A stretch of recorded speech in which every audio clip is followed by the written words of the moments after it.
respond. We would like to respond, Your Honor. The lady may proceed. Your Honor, maliwanag po sa naging banta ng Vice Presidente kaugnay ng November 23, 2024 na video.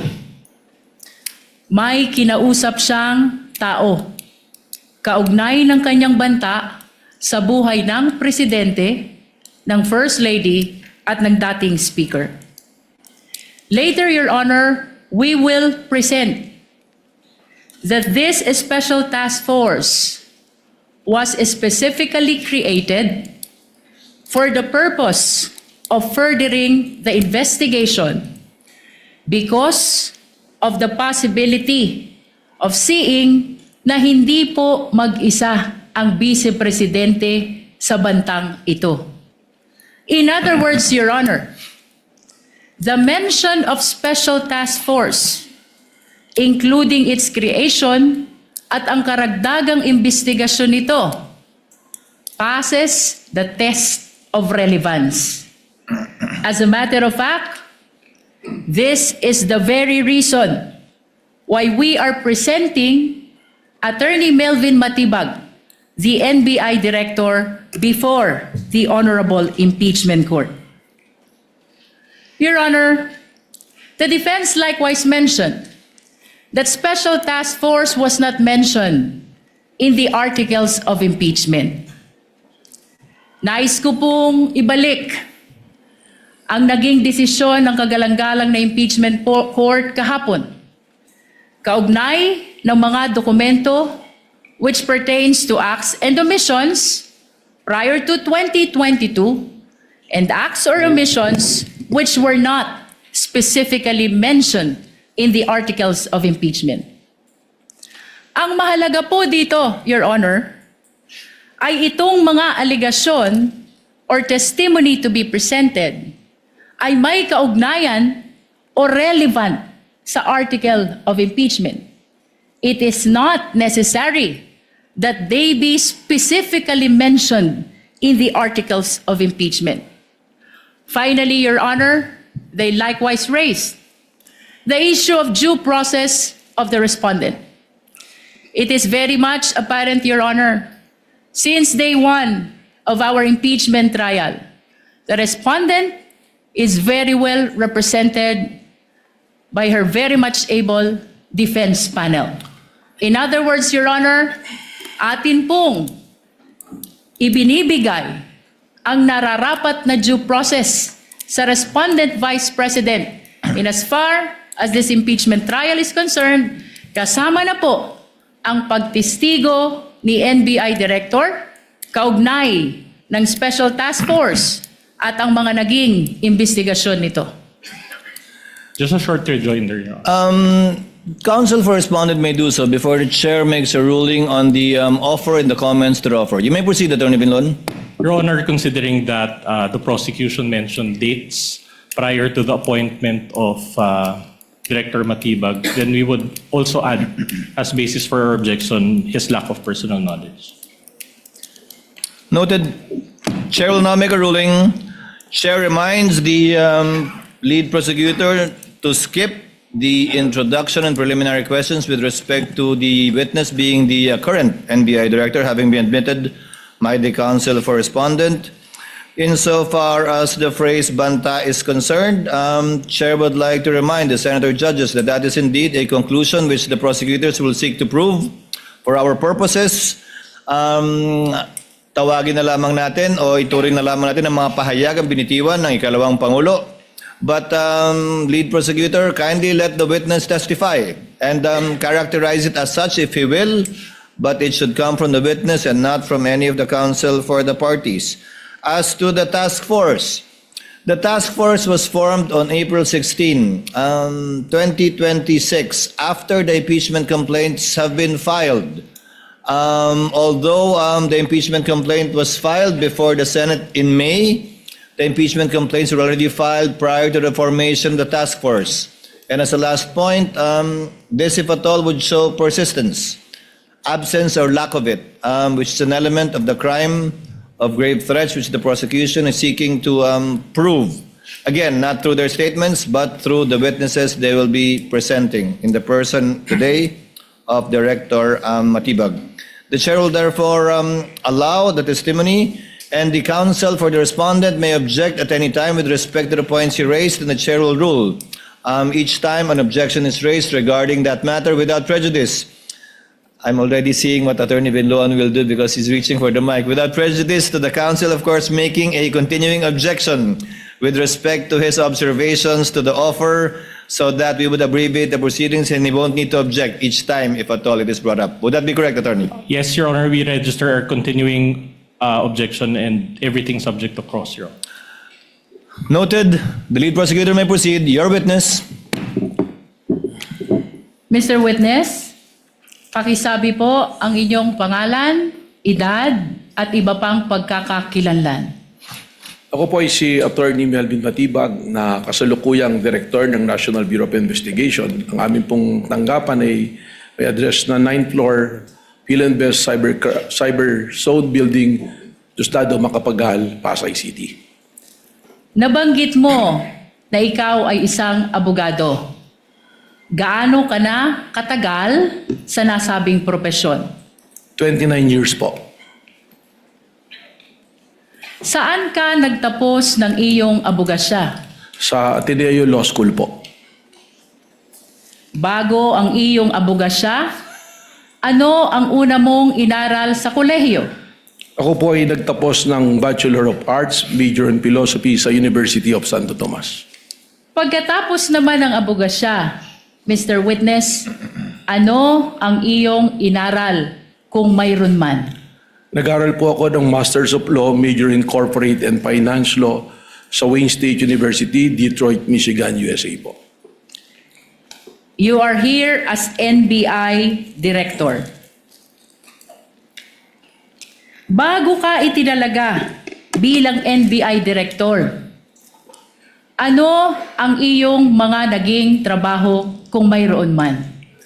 Bago po ako itinalaga na NBA Director, kasalukuyan po ako naglilingkod bilang Dean o Dekano ng Lyceum Alabang College of Law. Nabanggit mo na ikaw ay dating Dean ng Lyceum College of Law, Alabang. Bukod sa pagiging Dean, ano pa, kung mayroon man, ang iyong naging trabaho bagong iyong pagkatalaga bilang NBI Director? Ako po ay nanungkulan na rin sa iba't ibang kapasidad sa ilalim po ng iba't ibang administrasyon. Una-una po rito bilang Director ng Laguna Lake Development Authority sa administrasyon po ni dating Pangulong Gloria Macapagal Arroyo. Nabanggit mo na ikaw ay naglingkod bilang Director ng Laguna Lake Development Authority panahon ng dating Pangulo, Gloria Macapagal Arroyo. Ano pa, Mr. Witness, kung mayroon man, ang iyong naging trabaho bago ka itinalaga bilang NBI Director? Sa administrasyon po din ng dating Pangulong Gloria Macapagal Arroyo, ako rin po ay nanungkulan bilang General Manager ng Manila International Airport Authority at sa administrasyon din po ng dating Pangulong Rodrigo Roa Duterte, ako rin po ay nanungkulan sa iba't ibang kapasidad po. Nabanggit mo na sa ilalim ng administrasyon ni Pangulong Duterte, nanungkulan ka rin sa gobyerno. Ano itong mga posisyon mo sa gobyerno na iyong nabanggit? Objection, Your Honor. Relevance. Your Honor, may I Counsel may respond? answer. Counsel may respond, The rather. prosecution, Your Honor, is establishing the competence of the witness, the qualification as an official of the government. We are establishing, Your Honor, that he is loyal to his duty regardless of the principal he is serving. Wind up with your preliminaries, counsel. Witness may answer. Objection overruled. Thank you, Your Honor. Ako po ay nanungkulan bilang Presidente at CEO ng National Transmission Corporation mula po noong January 2017 hanggang Marso 2022 at pagkatapos doon ako po ay tinalaga bilang Cabinet Secretary po ng dating Pangulong Rodrigo Roa Duterte. Kaugnay pa rin ng iyong pagiging NBI Director. Kailan ka itinalaga sa nasabing posisyon? Ako po ay nai-appoint noong pong February 20 ng kasalukuyang taon po. Mr. Witness, bilang NBI Director, ano ang iyong mga responsibilidad at kapangyarihan kung iyong nalalaman? Objection, Your Honor. We already stipulated on this matters. No need for the director. Your Honor? Elaborate. Did you stipulate, counsel, as well as with the powers, responsibilities of We're willing to stipulate, Your Honor, as what The the law director? provides. Your Honor, regardless of the position of the defense to stipulate on the fact pertaining to the powers and responsibilities of the NBI Director, it is the position of the prosecution that since this is a constitutional process, mahalaga po na marinig ng ating mga iginagalang na senator judges, ganun din ng mga kababayang nanonood kung ano talaga ang responsibilidad at kapangyarihan ng isang NBI Director. Understood, counsel, but it has been stipulated already by counsel for the respondent. So kindly go straight to the matter at the soonest possible time. You're on a short leash with respect to the preliminaries on the qualifications of the witness. Kindly proceed, ma'am. Mr. Witness, ano ang iyong mga kapangyarihan at responsibilidad kung iyong nalalaman? Ang kasama po dito sa aking mga responsibilidad, ang una-una na po, we are the primary investigating authority ng ating pong bansa. Kung kaya po, ito po ay aming mandato na mag-imbestiga sa anumang usapin o mga maaring krimen na pumapasok sa amin. At kasama rin po dito ang pagbabalangkas ng mga polisiya at pagbubuo po ng mga units or division kung kinakailangan at ang pagmamanage din po administratively po ng aming opisina. Sa mga kapangyarihan at responsibilidad na iyong binanggit, ano ang araw-araw mong ginagampanan kung mayroon man at kung iyong nalalaman? Ang araw-araw pong pagbabantay at pakikipag-ugnayan sa aming mga ahente dahil po sa araw-araw namin pag-iimbestiga ng iba't iba pong usapin na pumapasok po sa aming ahensya. Kaugnay pa rin ng mga binanggit mong kapangyarihan at responsibilidad, ano ang pinakamabigat mo na responsibilidad bilang NBI Director kung iyong nalalaman? Objection, Your Honor. Calls for an opinion. Witness may answer. I think witness is competent enough to answer that question. Thank you, Mr. Presiding Officer.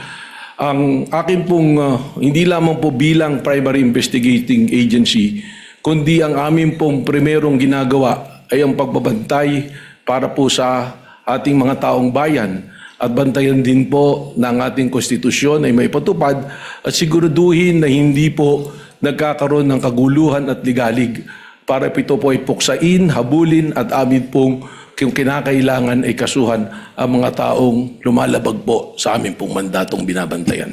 Chair would like to remind the lead prosecutor to go into the meat of her direct examination already. I think we've heard enough of the preliminaries insofar as Director Matibag is concerned. Kindly May we proceed, ma'am. Your Honor. Mr. Witness, naririto ka upang tumistigo sa impeachment trial na ito. Ano ang pagkakakilanlan ng respondent sa impeachment trial na ito kung iyong nalalaman? Malinaw naman po na ang nasasakdal po sa impeachment trial na ito ay ang ating pong Vice Presidente na si Vice President Sara Duterte. Bukod sa ang respondent ay ang Vice Presidente, ano pa kung mayroon man ang pagkakakilanlan ng respondent sa impeachment trial na ito? Base po sa aking mandato bilang direktor nang ako po ay pumasok sa aming opisina, lahat po ng mga kasong nakabinbin at mga amin na naipasok sa Department of Justice ay aking pong niribisa at tiningnan upang akin po itong masubaybayan. At isa po sa mga kasong aking nakita rito, ang respondent po rito ay ang ating pong Vice Presidente kung saan po siya ay kinasuhan ng aming Cybercrime Division ng grave threat at inciting to sedition na kasalukuyan po ngayong nakabinbin sa Department of Justice. Nabanggit mo na ang respondent ay may kasong grave threat at inciting to sedition sa DOJ. Mr. Witness, ano pa kung mayroon man ang pagkakakilanlan ng respondent sa impeachment trial na ito? Ang ating pong Vice Presidente, kasalukuyang ating pong subject sa ating continuing investigation dun po sa pagbabanta at plano na pagpatay po sa ating Pangulo, sa First Lady at sa dati pong Speaker of the House. Mr. Witness, may binanggit ka na continuing investigation ng NBI. Ano ang iyong ginawa kung mayroon man kaugnay ng ongoing investigation ng NBI na iyong binanggit? Tayo po ay nagtatag ng tinatawag ko na Special Task Force po sa pamamagitan ng pag-create po ng isang administrative order kung saan bumalangkas po tayo ng mga miyembro ng aming pong opisina para sila po ang magtuloy ng investigasyon na ito at mag-monitor po ng mga kailangang gawin. Kaugnay pa rin ng binanggit mong Special Task Force. Ano ang kahalagahan nito sa investigasyon na ginagawa ng National Bureau of Investigation? Napakahalaga po para sa amin sapagkat from our law enforcement perspective, ang ginawa pong banta ng Vice Presidente ay tinatrato na namin hindi banta kundi isang plano para po sa pagpatay sa ating Pangulo. And that is a threat to the President which we consider also na threat po sa ating national security. Mr. Witness, anong katunayan mayroon ka? Kaugnay ng iyong binanggit na binuong Special Task Force upang mag-imbestiga sa lahat ng banta sa buhay ng Presidente kasama na ang pagbabanta ng Vice Presidente. Meron po akong inisyu na Administrative Order number 11 noong April 16 ng kasalukuyang taon po. At kung ipapakita sa iyo ang kopya ng Administrative Order number 11, ito ba ay makikilala mo? Opo. Your Honor, may we request that AO number 11, previously marked as Exhibit P429, be flashed. We likewise request, Your Honor, that Attorney Kyle Kapunan, Assisting Counsel, be allowed to approach the witness for confirmation of the document. Assisting counsel for the prosecution may approach, and likewise, assisting counsel for the respondent may approach to confirm and validate the document being shown to the witness. Likewise, the tech through the clerk of court is instructed to kindly flash in the screens the document being referred to by the lead prosecutor, the Honorable Luistro. Kindly zoom it in, please. Mr. Thank you. Witness, Your Honor, Your Honor. Can we be Attorney given time Pintuan to is comment? recognized. Your Honor, we manifest for the record, Your Honor, that the document is a photocopy. So noted.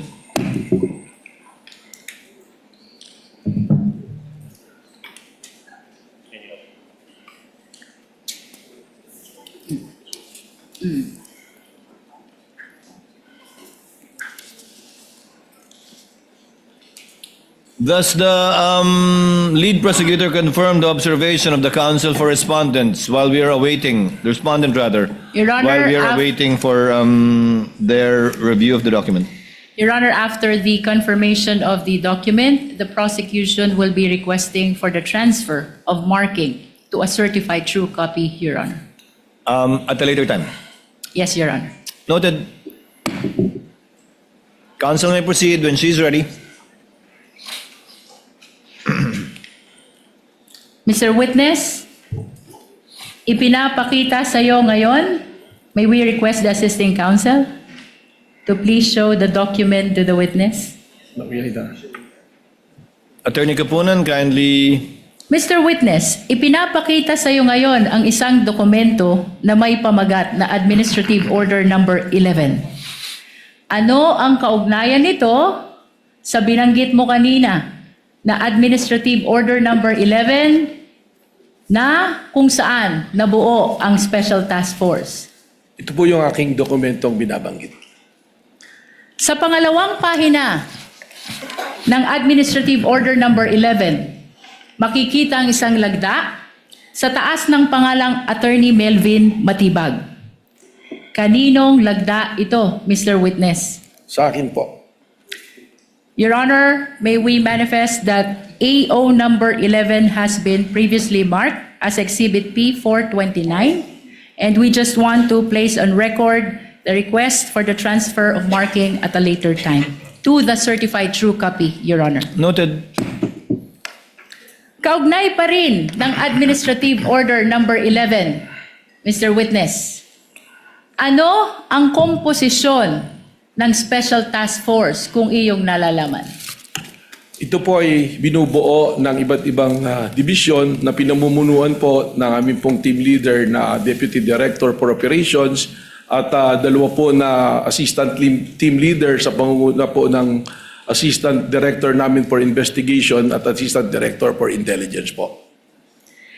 Nabanggit mo ang team leader at assistant team leader ng Special Task Force.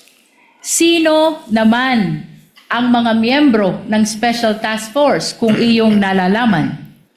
Your Honor, hindi po sino, kundi ito po ay mga grupo, specific units po. Isa na po rito ang National Capital Region Division namin, ang Cybercrime Division po namin, ang aming pong OCTD, Organized Crime, Transnational Crime Division, ang TID po at ang CFD. Mr. Witness, nabanggit mo ang National Capital Region Division. Ano ang dahilan at isinama ang National Capital Region Division sa miyembro ng More of a trial really than merely seeking clarificatory questions when the counsels can elicit that from the witness anyway. Yes, are we ready to play the video?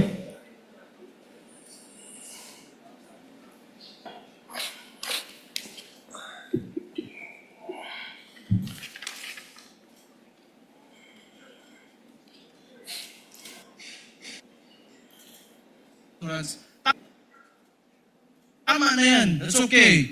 Isang ulo lang naman ang kailangan namin. Ang ulo ni Bongbong Marcos!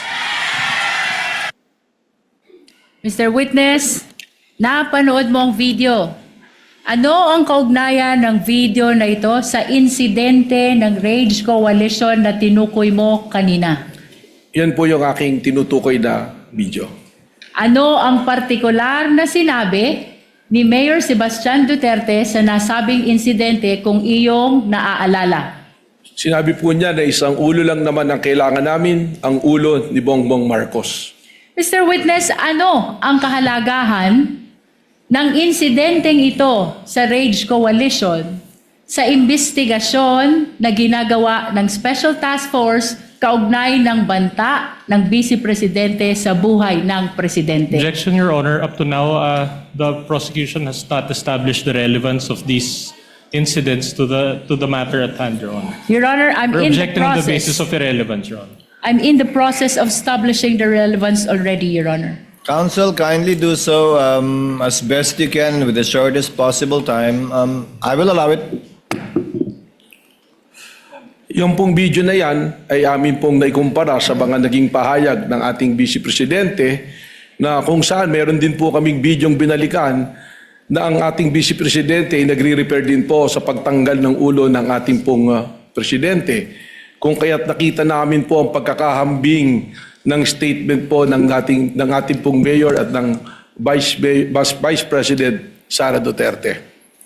Mr. Witness, binanggit mo ang isang insidente kung saan sinabi ng Vice Presidente gusto tanggalin ang ulo ng Presidente. Ano itong insidenteng ito kung iyong nalalaman?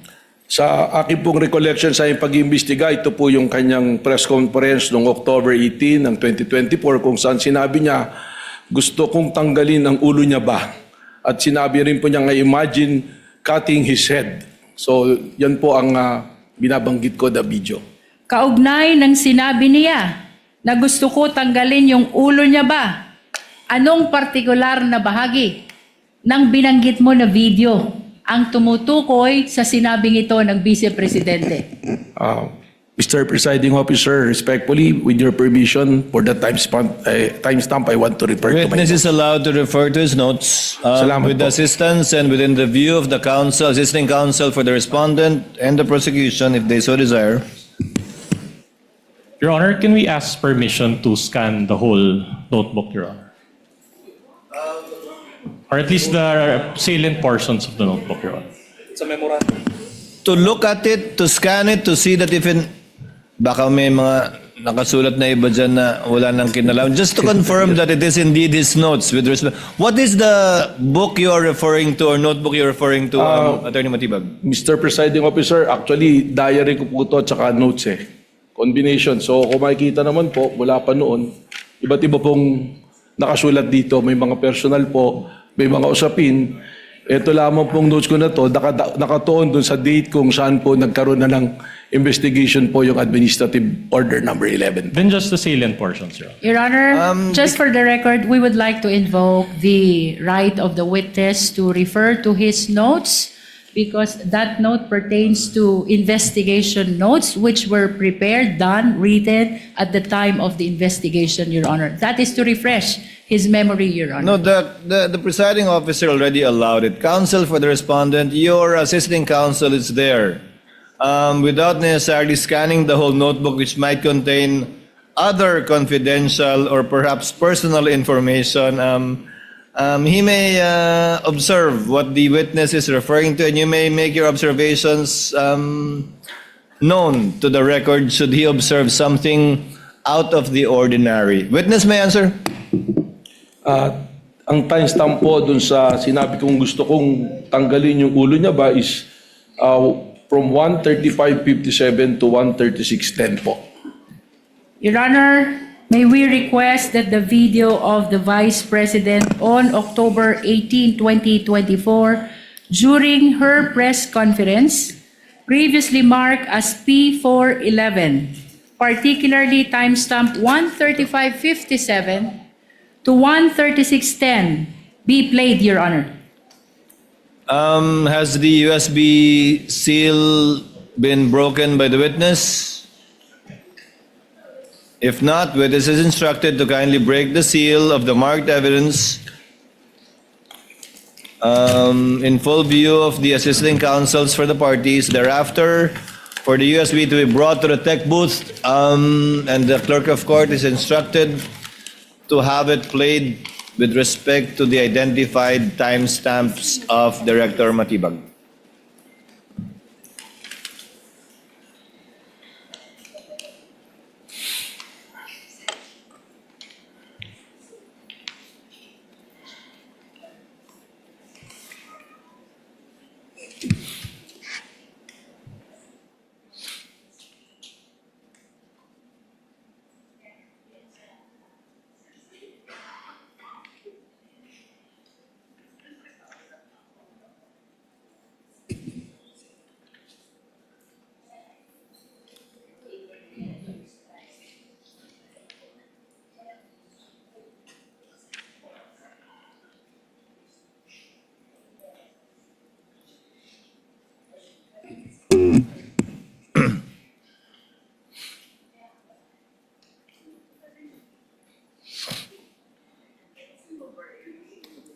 Gusto ko tanggalin yung ulo niya ba?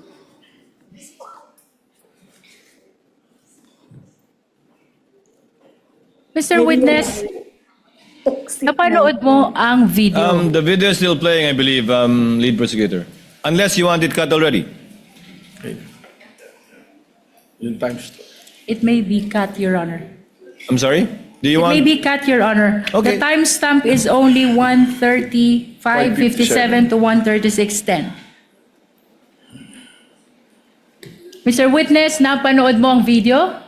Ano ang kaugnayan nito sa insidenteng tinukoy mo kanina kung saan sinabi ng Vice Presidente, gusto kong tanggalin ang ulo niya ba? That is the same video that I was referring to. Kanina, Mr. Witness, binanggit mo din na may sinabi ang Vice Presidente, I imagine myself cutting his head. Anong partikular na bahagi naman ng video na iyong tinukoy ang tumutukoy sa sinabing ito ng Vice Presidente kung iyong nalalaman? Again, Mr. Presiding Officer may be allowed to look for the Witness may accuracy of do the- so. Thank you po. Timestamp 136.52 po to timestamp 136.58. Your Honor, may we request that the same video be played, particularly timestamp 136.52 to 136.58? Pertaining to the same exhibit, counsel. Yes, Your Honor. Same exhibit P411. Tech is instructed through the clerk of court to kindly play the video. Myself cutting his head. Mr. Witness, napanood mo ang video. Ano ang kaugnayan nito sa insidenteng tinukoy mo kanina kung saan sinabi ng Vice Presidente, I imagine myself cutting his head? Yan din po yung video ang aking tinutukoy. Mr. Witness, kanina ay binanggit mo ang insidente ng Mayor Sebastian Duterte. Kaninong ulo ang kailangan nila kung iyong nalalaman? Objection asked and answered, Your Honor. Asked and answered. Move on, counsel. Binanggit mo din ang video ni Vice President Sara Duterte. Mr. Witness, kaninong ulo ang gustong tanggalin? Objection asked and answered, Your Honor. Move on, counsel. Asked and answered. The court understands and knows who said the vice president was referring to in that video. Thank you, Your Honor. We will proceed. Ano ang obserbasyon mo dito sa video ni Mayor Sebastian Duterte at sa video ni Vice President Sara Duterte kaugnay ng investigasyon ng Special Task Force kung mayroon man? Objection vague, Your Honor. Ano ang obserbasyon mo? Kindly be more specific, counsel. Although the witness is competent, kindly be more specific so that the witness can more intelligently answer the question. Mr. Witness, anong koneksyon kung mayroon man ang video ni Mayor Sebastian Duterte at ang video ni Vice President Sara Duterte sa kasalukuyang investigasyon ng Special Task Force? Objection, kung Your Honor. mayroon man Objection, at Your kung Honor. iyong nalalaman. Objection, Your Honor. Still vague and asked and answered. Witness may answer if he knows so that we can move on.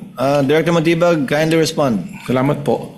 Kapansin-pansin po na makikita natin na nanggagaling sa isang pamilya ang pagbabanta sa ating Pangulo at parehas na nag-refer sa ulo ng Pangulo. Kung kaya naman, iniisip po ba namin kung meron bang kasabwat o may sabwatan sa pangyayaring ito sapagkat gaya po ng aking binanggit na noong November 23, binanggit po ng ating Vice Presidente na meron na siyang kinausap para pumatay sa ating Pangulo at pumayag siya.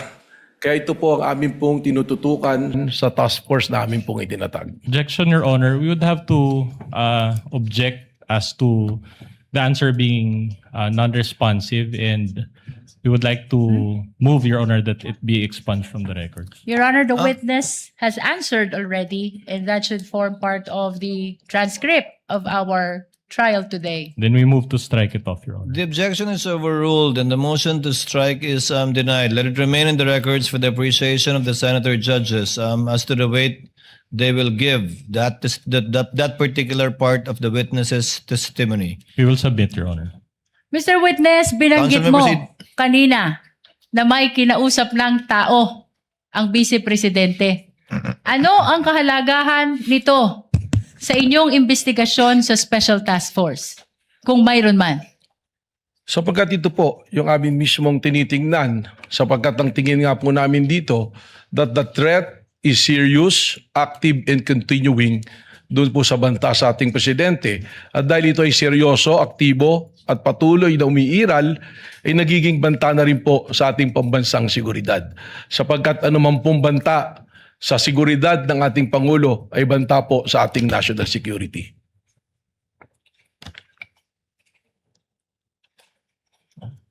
Mr. Witness, ano ang inyong obserbasyon kung mayroon man doon sa sinabi ng Vice Presidente na mayroon na siyang kinausap na tao? Objection vague, Your Honor.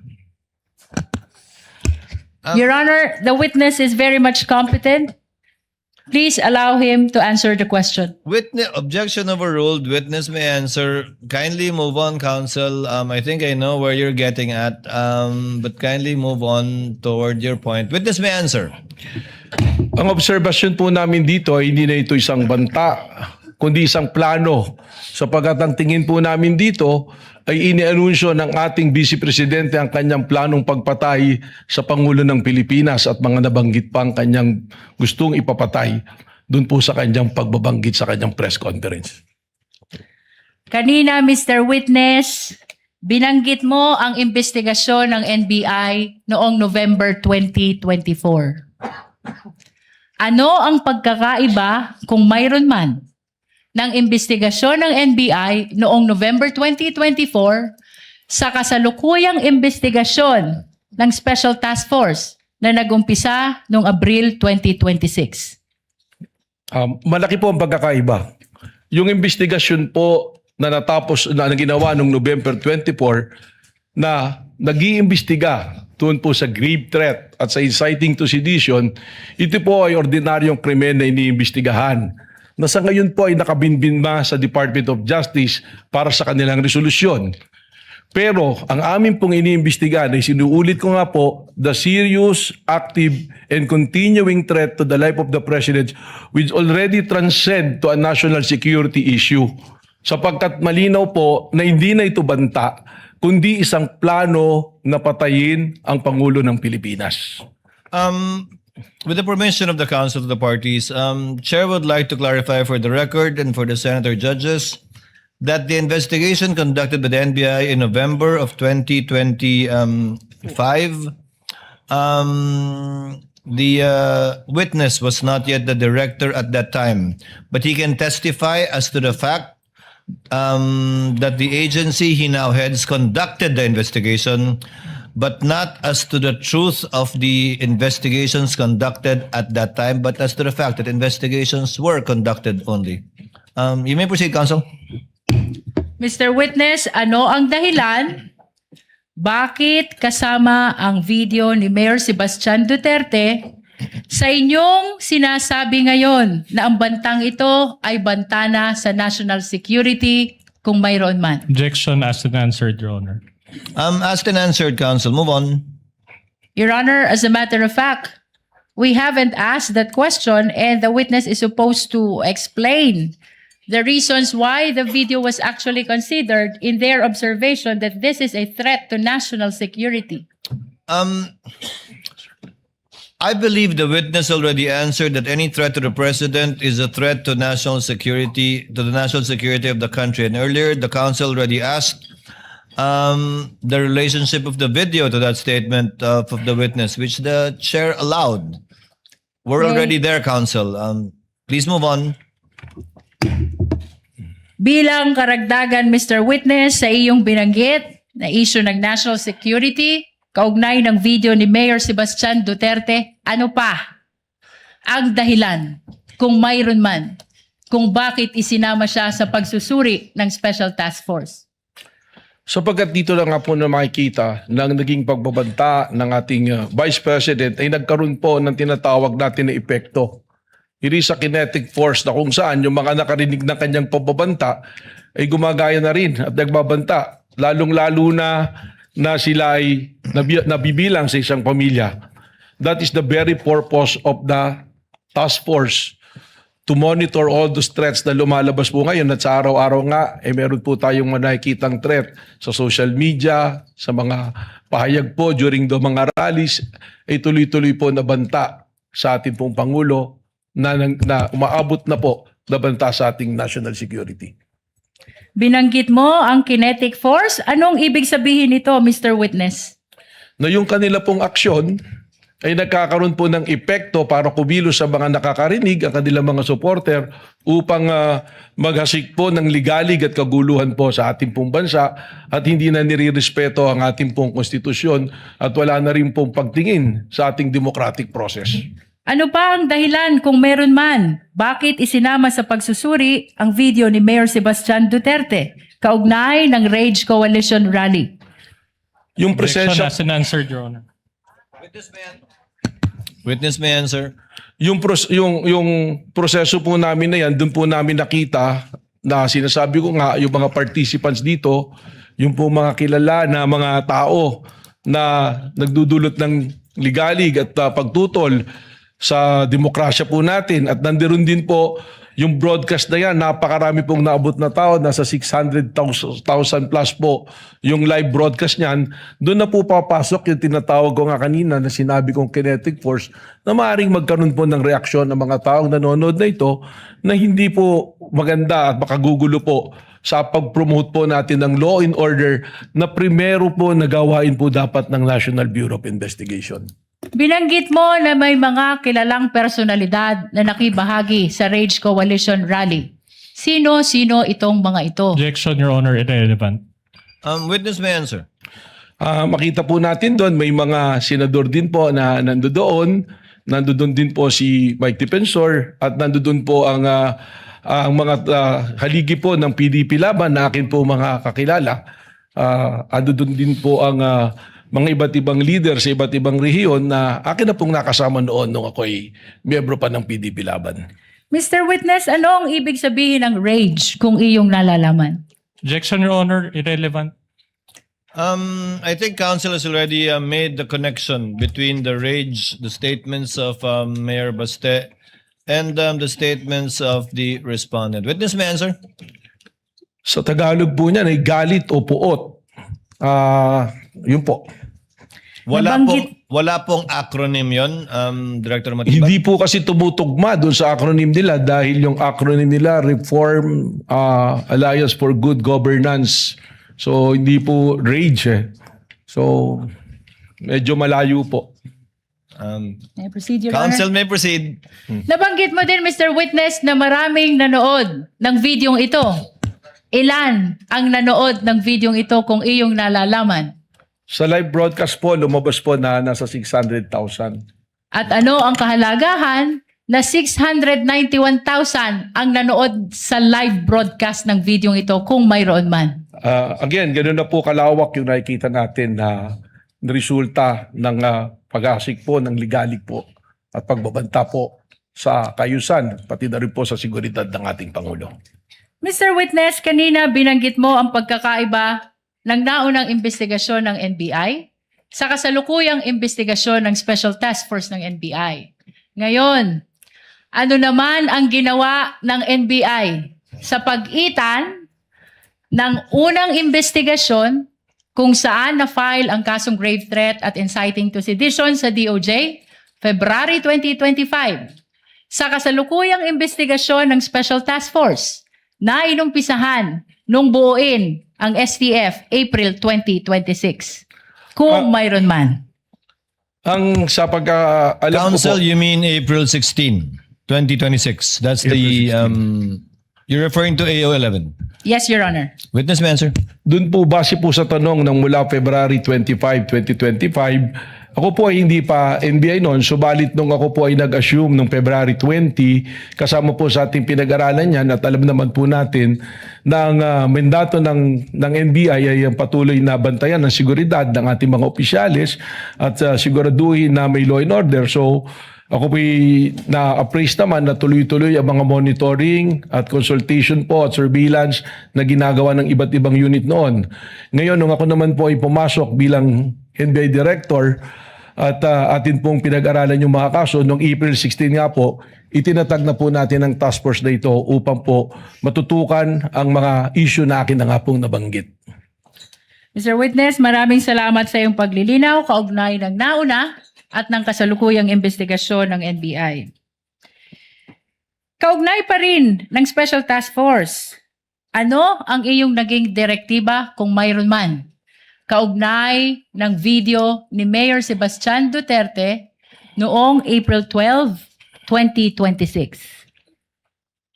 Akin pong ipinag-utos to the task force na may authenticate at may preserve itong video ito sapagkat amin pong iniisip na ito'y magiging material sa amin pong pag-iimbestiga at sa darating po na panahon na amin po itong gagamitin. Mr. Witness, sino ang iyong inutusan upang ma-preserve at ma-authenticate ang video ni Mayor Sebastian Duterte na tinukoy mo? Ito po ay aming naitoka kay Agent Edgar Apolonio po ng Cybercrime Division po. Ano naman ang iyong patunay na ang videong ito ay na-preserve at na-authenticate ni Agent Edgar Apolonio kung mayroon man? Ako po ay nakakuha ng kopya ng affidavit of authentication na ipinasa po sa aking tanggapan at akin po itong nahawakan po. Your Honor, we are requesting that affidavit of authentication of Edgar Apolonio, previously marked as Exhibit P431, be flashed. Likewise, Your Honor, we're requesting that we allow assisting counsel to present the document to the witness for confirmation.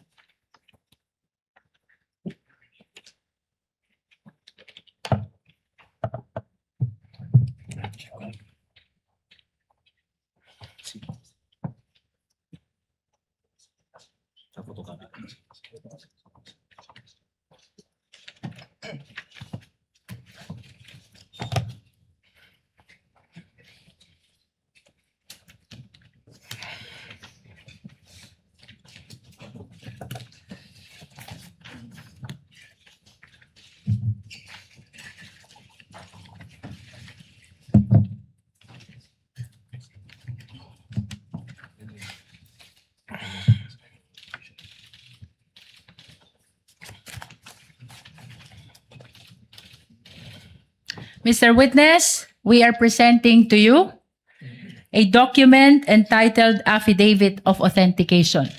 Ano ang kaugnayan nito sa Affidavit of Authentication ni Agent Edgar Apolonio na tinukoy mo kanina? Ito po ang affidavit of authentication na aking pong binabanggit. We manifest, Your Honor, that the same has been previously marked as Exhibit P431. Sa pahina 2, makikita isang lagda sa ibabaw ng pangalang Agent Edgar Apolonio. Mr. Witness, kaninong lagda iyan kung iyong nalalaman? Kay Agent Edgar Apolonio po. Mr. Witness, paano mo nalaman na ang lagdang iyan ay lagda ni Agent Edgar Apolonio? Noong po ito'y sinumite sa aking opisina, siya po ay aking ipinatawag at tinanong ko kung siya ang gumawa at kung lagda niya po ito. Bukod po doon ay marami na po akong naiutos na ipa-authenticate sa kanya at iba pang dokumento na siya po ang lumalagda, kung saan nagkaroon na po ako ng familiarity doon sa kanya pong mga lagda. Maraming salamat sa iyong paglilinaw. Ngayon ay puntahan natin ang investigasyon ng Special Task Force sa banta ng Vice Presidente sa buhay ng Presidente. Ano ang mga ginamit niyong batayan? Kung mayroon man sa inyong pag-iimbestiga sa Special Task Force sa banta ng Vice Presidente sa buhay ng Presidente. Consistent po sa ginagamit po ng Protective Intelligence Methodology ng Secret Service ng Amerika. Then po sa tinatawag natin na if there is a threat to unknown personality, meron po silang mga pamantayan at doon din po namin ibinasa itong pamantayan na ito. 5 po ito na pamantayan namin pong ginamit. Mr. Witness, binanggit mo na meron kayong ginamit na 5 pamantayan. Ano-ano itong mga 5 pamantayan na binanggit mo? Una na po rito yung pattern of violence po. Bukod sa pattern of violence, ano pa kung mayroon pa? Yung pong gravity at seriousness po ng isa pong pangyayari. Anong sunod dito kung meron pa? Yung pong identity and identifying characteristic po ng involved po doon sa pangyayari. Bukod sa identity, ano pa, Mr. Witness, kung mayroon man? Ang isa po rito ay yung kakayanan po at kapasidad po ng nabanggit po na subject po. At bukod sa 4 na iyong nabanggit, ano pa ang inyong ginamit na batayan kaugnay ng investigasyon na ito? Yung pong tinatawag na motive o motibo at intent po ng personality po. Mr. Witness, balikan natin ang pattern of violence na una mong binanggit kanina. Ano ang inyong sinuri, kung mayroon man, kaugnay ng pattern of violence ng Vice Presidente? Sa tulong po ng amin pong Special Task Force ay amin pong binalikan ang mga pangyayari na yan naman po ay lumabas na tinatawag namin sa media na mga open source intel namin. At doon po nakita namin yung isang event nung mayor pa po ang ating Vice President Sara Duterte na meron pong isang sheriff na gustong gawin ang kanyang tungkulin na atas po ng legal na atas ng korte na magpatupad po ng demolition order. Subalit hindi po ito nagustuhan ng noon ay mayor at kay Vice Presidente, kung saan ay tinawag po niya yung sheriff at pinagsusuntok po sa mukha itong sheriff na ito. Mr. Witness, binanggit mo ang isang insidente ng sheriff na pinagsusuntok sa muka. May ipapakita ako sa iyong video.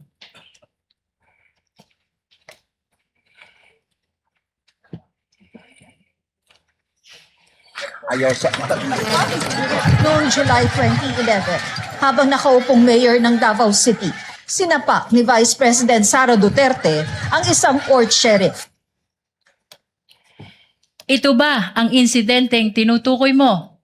Tama po, yan po. Bukod sa insidente ng sheriff na sinuntok ng Vice Presidente, ano pa kung mayroon man ang inyong sinuri kaugnay ng pattern of violence ng Vice Presidente?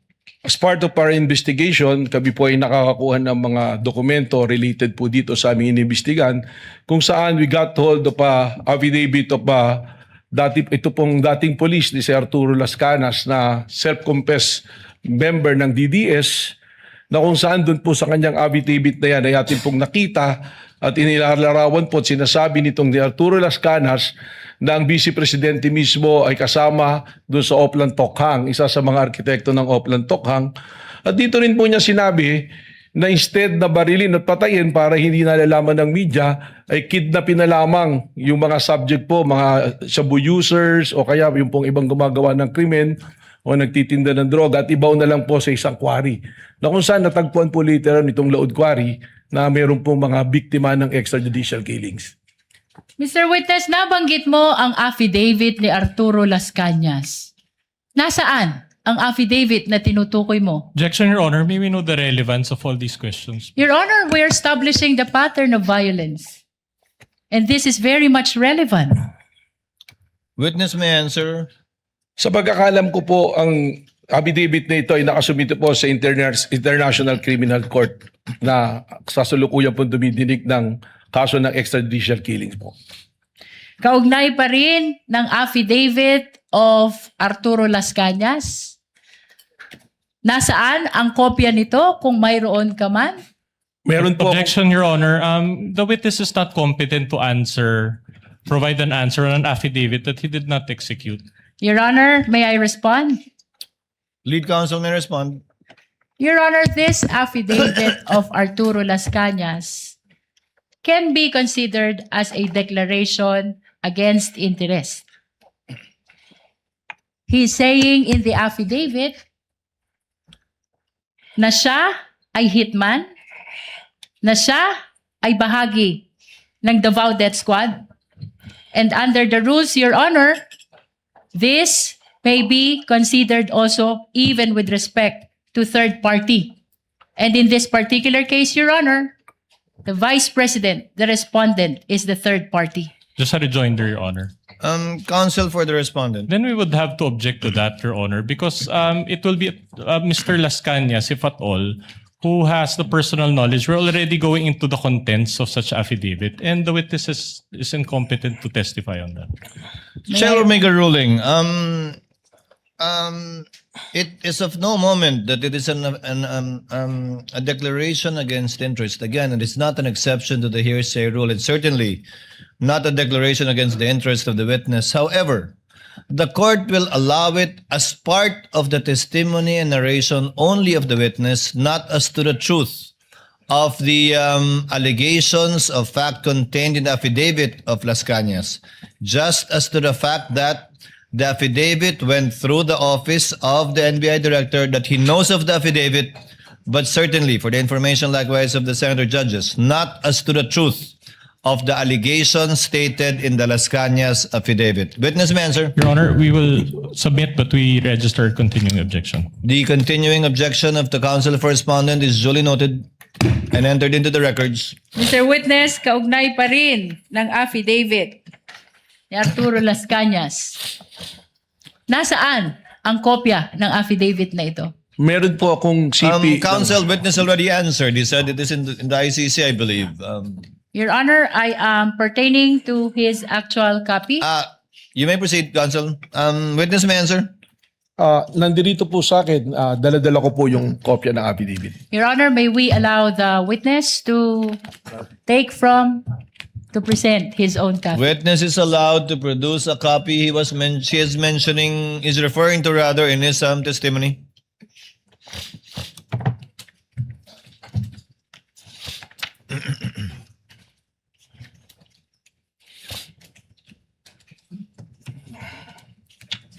For the record, counsel, assisting counsel for the respondent, as well as assisting counsel for the prosecutors, are viewing the document produced by the witness.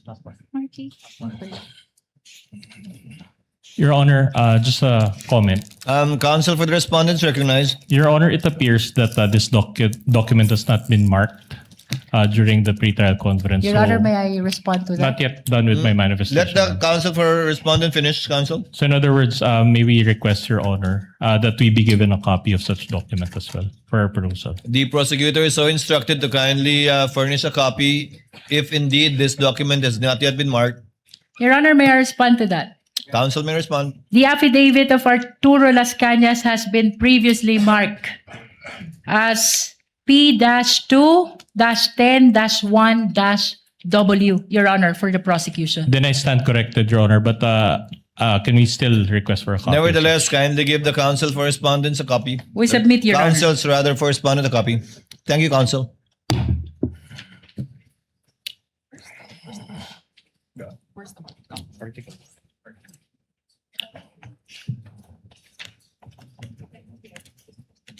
But we make the manifestation, Your Honor, that such Counsel may proceed to make a manifestation. that such exhibit was indeed marked, but it was marked under Article 2, Your Honor, not Article 4.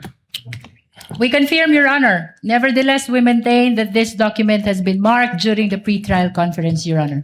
Duly noted. Mr. Witness,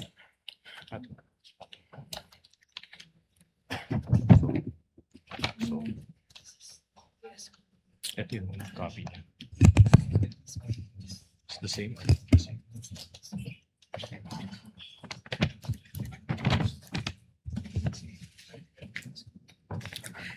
May USB. May USB.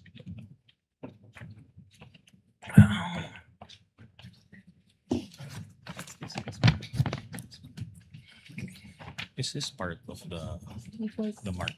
Oh, this is part of the mark. Just an additional comment, Your Honor. Counsel may proceed. It appears that the two documents are not the same in that the marked documents contains a page and attached thereto is an USB. However, the copy of Director Matibag does not contain that page, Your Honor. I'm sorry, counsel. It appears, Your Honor, that the two documents are not the same in What that two documents are you referring to? the marked exhibit and the set of documents from Director Matibag. With all due respect, Your Honor, the copy that was marked contains a page with annexes, including a USB, and such page does not appear in the copy provided by Director Matibag. So the copy of Director Matibag does not contain a page with an attached USB. That's correct, Your Honor. It's incomplete. Does counsel for the prosecutors, assisting counsel for the prosecutors, or lead counsel confirm that? For the record? we confirm, Your Honor. Nevertheless, the representation of the witness is that the copy is his own copy and does not pertain to the copy of the prosecution.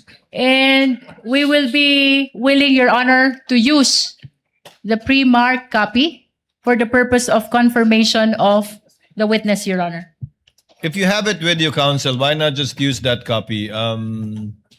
Yes, Your Honor. So that will we do. can go directly to it, unless there are any reservations from the We are council okay, Your Honor, if I may be recognized. We are okay with confronting the witness with his own copy, Your Honor. But again, we manifest that it was not the document that was marked and it does not contain the USB. Moreover, just an additional manifestation, the marked copy or marked set contains a stamp certified true copy, but it was not signed by anyone and there was no date provided. Duly noted. Again, this without prejudice to the counsel for the prosecutor, furnishing counsel for respondent with a copy of the exact document produced by Director Matibag for further comparison and or observation either during cross or future proceedings later on. We submit, Your Honor. Your Honor, just a correction. There was a stamp, Your Honor, and a signature, but there was no name. Just for the record, Your Honor. Duly noted for the record. With the permission of the court, we'll be using the pre-marked document, Your Honor, for the purpose of confirmation. Likewise, for the information of the counsel for respondent, would that be okay? Then we take exception to that, Your Honor, because it was not the one that was identified by the witness in open court. What he identified was his own copy, and that copy does not contain any USB. So he does not have. He will be incompetent to testify on a pre-marked exhibit that he did not submit or participate in. The exhibits can be later on compared to with a certified true copy at a later date, as has been previously done by the parties. In the meantime, Chair will allow the witness to use his copy without prejudice to any differences that may be shown either through cross or through the comparison after a copy shall have been furnished to the counsel for respondents. Continuing objection, Your Honor. So ordered. May Continuing we objection is confirm, noted. Your Honor, which copy we will be using for The counsel confirmation? produced by Director Matibag will be the one that will be used. Thereafter, Senator Judge Risa Ontiveros,